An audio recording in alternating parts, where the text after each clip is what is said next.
ওং স্থাপকায় চ ধর্মস্য সর্বধর্মস্বরূপিণে অবতার বরিষ্ঠায় রামকৃষ্ণায় তে নমঃ। জননীং শারদাং দেবীং রামকৃষ্ণং জগদ্গুরুং পাদপদ্মে তয়ো শ্রিত্বা প্রণমামি মুহুর্মুহুঃ। নমো শ্রী জ্যোতিরাজায় বিবেকানন্দ সুরয়ে সচ্চিৎ সুখ স্বরূপায় স্বামিনে তাপহারিণী।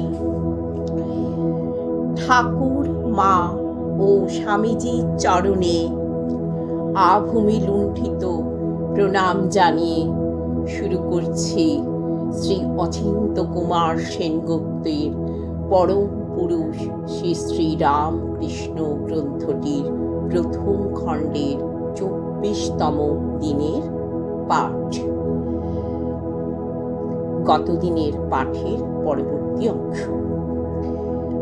দেহটে আবরণ, ঘেরাটো, কিন্তু চেয়ে দেখো লণ্ঠনের ভিতরে আলো জ্বলছে। কিন্তু তা কি করে হয়? বললেন মথুর বাবু।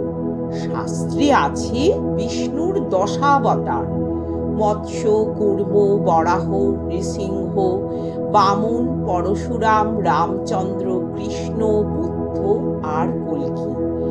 এই 10-এর বাইরে আর অবতার নেই। অনুভাগবতে যে কল্কির কথা লেখে সে তো বাবা তুমি নও। তার আমি কি জানি? গদাধর সরলতার প্রতিমূর্তি। বললে তবে বামনি বলছে। কে বামনি? তাকে তুমি এখনো দেখোনি বুঝি? কথাটা সংক্ষেপে সারল গদাধর। বললে সর্বশাস্ত্রে বিদুষী, ঝোলার মধ্যে এক রাস পুঁথি। সে পুঁথি দেখে মিলিয়ে মিলিয়ে বলে আমার দেহে আর মনে নাকি অবতারের চিহ্ন। কি যে বলে তা কে জানে। বিশেষ আমল দিলেন না মথুর বাবু। বললেন অবতার তত্ত্বের সে জানে কি? বেমক্কা একটা কিছু বললেই তো আর হলো না। তবে হ্যাঁ, কালাকালীর যে মহিষী, সেই কালীকে তুমি পেয়েছো বটে। এক থালা মিষ্টি নিয়ে এদিক পানে আসছে ভৈরবী। আসছে গদাধরকে খাওয়াতে। আনন্দময়ী নন্দরানীর আবেশে, প্রেমময় মাতৃমূর্তিতে। কাছে এসে মথুর বাবুকে দেখে আড়ষ্ট হয়ে গেল। খাবারের থালা হৃদয়ের হাতে ধরে দিলে। এই বুঝি তোমার সেই বামনি? কটাক্ষ করলেন মথুর বাবু। হ্যাঁ, এই সেই যোগেশ্বরী ভৈরবী বলেই ঠাকুর ভৈরবীকে সম্বোধন করলেন। ওগো, তুমি যা বলছিলে তা ইনি মানতে রাজি নন। বলেন 10-এর বেশি অবতার নেই। মিথ্যে কথা! ভৈরবী হুঙ্কার করে উঠল। ভাগবতে 22 অবতারের উল্লেখ আছে। তারপরেও সম্ভবামি যুগে যুগে অসংখ্যবার ভগবানের অবতীর্ণ হবার কথা বলে গেছেন ব্যাসদেব। বৈষ্ণব শাস্ত্রে আছে মহাপ্রভু আবার দেহ ধরবেন। তাছাড়া গদাধরের সঙ্গে গৌরাঙ্গ দেবের কাটায় কাটায় মিল। এ আরেক পাগলি জুটল দেখি দক্ষিণেশ্বরে। মনে মনে হাসলেন মথুর বাবু। আপাতমস্তক একবার নিরীক্ষণ করলেন ভৈরবীকে। এত রাজ্যের রূপ নিয়ে দেশে দেশে একা একা ঘুরে বেড়ায়, যোগিনী না নাগিনী তা কে জানে। দেখি একবার যাচাই করে। কালী মন্দিরের বারান্দায় তাকে পাকড়াও করলেন মথুর বাবু। বিদ্রুপের টান দিয়ে তাকে প্রশ্ন করলেন। বলি, বেরে ভৈরবী তো সেজেছ, কিন্তু তোমার ভৈরব কোথায়? এক মুহূর্ত স্থির হয়ে রইল ভৈরবী। মন্দিরে কালীর পায়ের তলায় যে মহাকাল শুয়ে আছে তার দিকে স্পষ্ট আঙুল দেখালো। বললে, ওই ভৈরব। মথুরবাবু ঠোঁট বেঁকালেন। ওই ভৈরবটি তো অচল।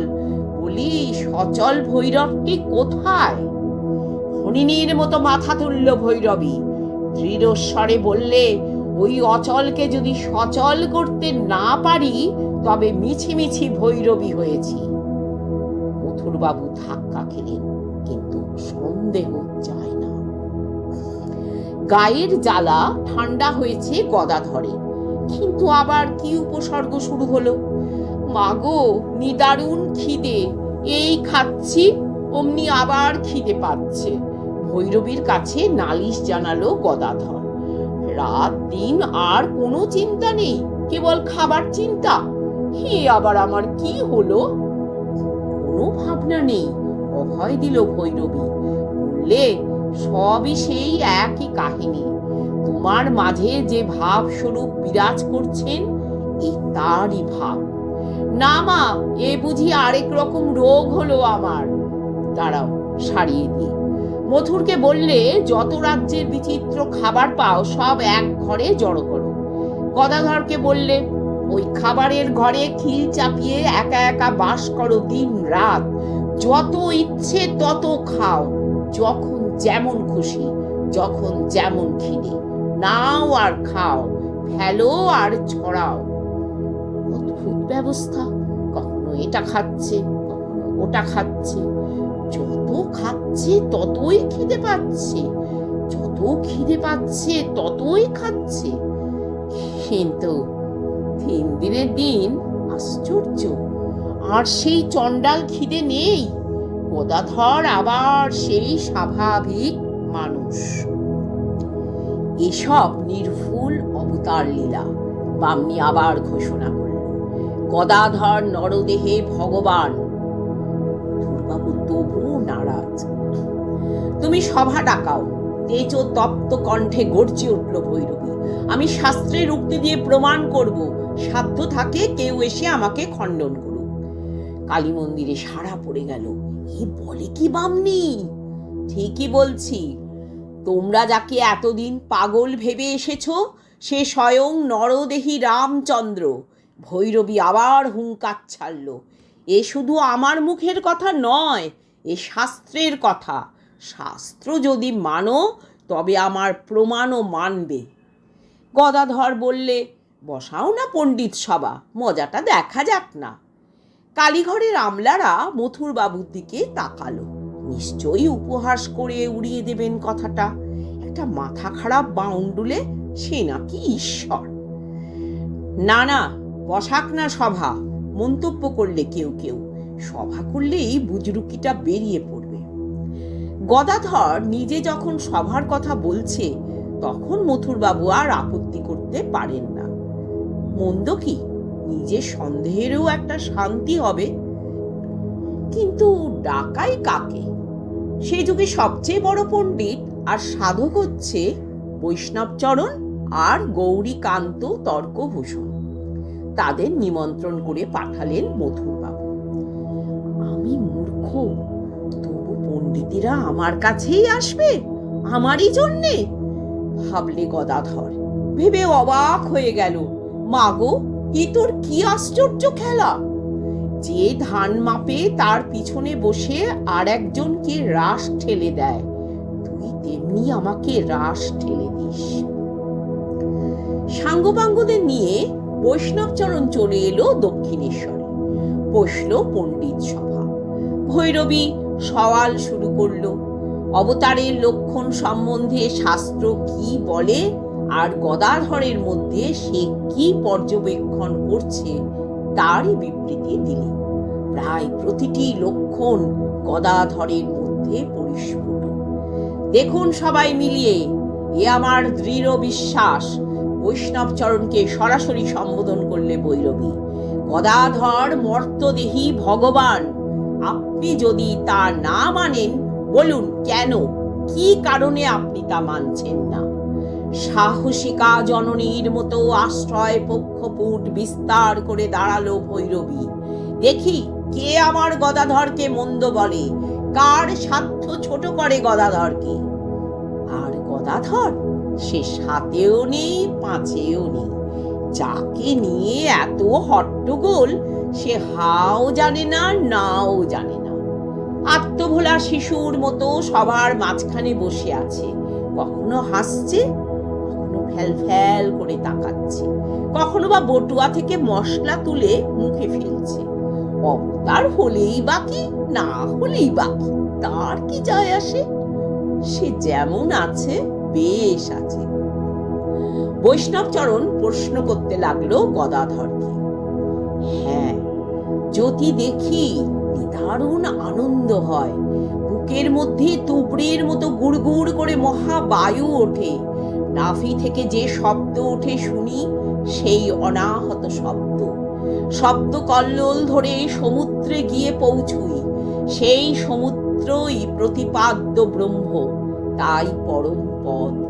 যত্র নাদ বিলীয়তে, সেখানে আমিও নেই, তুমিও নেই, একও নেই, অনেকও নেই, সে জ্ঞান অজ্ঞানের পার। বিজ্ঞানী সাধু, যে দুধের কথা কেবল শুনেছে সে অজ্ঞান, যে দুধ দেখেছে তার জ্ঞান, আর যে দুধ খেয়েছে সে বিজ্ঞানী। শুধু যে জ্ঞানী তার বসবার ভঙ্গি অন্যরকম, সে গোফে চারা দিয়ে বসে, লোক দেখলে ডেকে শুধোয়, তোমার কিছু জানবার আছে? আছে তো বসো, শোনো। কিন্তু বিজ্ঞানী, যে সর্বদা ঈশ্বরকে দেখছে, ঈশ্বরের সঙ্গে কথা কইছে, তার ধরন ধারণ অদ্ভুত। সে কখনো জড়, কখনো পিশাচ, কখনো বালক, কখনো উন্মাদ। বেশ আছে, হঠাৎ সমাধিস্থ হয়ে অসার অস্পন্দ হয়ে গেল, তাই জড়। জগৎ ব্রহ্মময় দেখছে, তাই সূচি অসুচি, মেধা অমেধা জ্ঞান নেই। এমন যে ভাত আর ডাল, তাও অনেক দিন রাখলে বিষ্ঠার মতন হয়ে যায়, তাই খাদ্যে আর ত্যাজ্যে সমান ব্রহ্মস্বাদ। তাই আবার পিশাচ, তার রকম সকম সাধারণে সাদা চোখে স্বাভাবিক নয়, তাই সে পাগল। সে যে খাপ খোলা তলোয়ার, তাই সে খাপ ছাড়া, আবার পরমুহূর্তেই সে বালকের মতো। কোনো পাপ নেই, লজ্জা ঘৃণা নেই, ছলাকলার ধার ধারে না, একেবারে সহজ অবস্থা, সহজ অবস্থায় সিদ্ধ অবস্থা। আরো অনেক সব উত্তর দিল গদাধর, এটা হয়, ওটা হয়, এটা দেখি, ওটা দেখি, এই ধরনের উত্তর। নিজে কিছুই জানে না, যার খোঁজ তার খবর নেই। ভৈরবের সিদ্ধান্তে সম্পূর্ণ সায় দিল বৈষ্ণবচরণ। শুধু তাই নয়, অন্যান্য অবতারে শাস্ত্রোক্ত যত লক্ষণ দেখা দিয়েছে তার চেয়ে অনেক বেশি, প্রায় সমস্তগুলি বিকশিত। যে পরমা ভক্তির ফল মহাভাব, তা গদাধরে সবিশেষ দেদীপ্যমান। সন্দেহ নেই, গদাধর ঈশ্বরের প্রতিমূর্তি। স্বয়ং বৈষ্ণবচরণ বলছে, মথুর বাবু থ হয়ে রইলেন। আমলারা যারা ছিল তারা ওর মুখ চাওয়াচাই করতে লাগলো। ঠাকুর, মা ও স্বামীজির চরণে আভূমি লুণ্ঠিত প্রণাম জানিয়ে আমার আজকের পাঠ এখানেই শেষ করলাম। ওম শান্তি শান্তি শান্তি। ওম হরি ওম তৎসৎ। শ্রীরামকৃষ্ণ অর্পণমস্তু। আমার পাঠ যদি আপনাদের ভালো লাগে তাহলে লাইক করবেন, কমেন্ট করবেন, সবার মধ্যে ছড়িয়ে দিতে চাইলে শেয়ার করবেন, আর নিজে যখন তখন দেখতে চাইলে সাবস্ক্রাইব করে রাখবেন।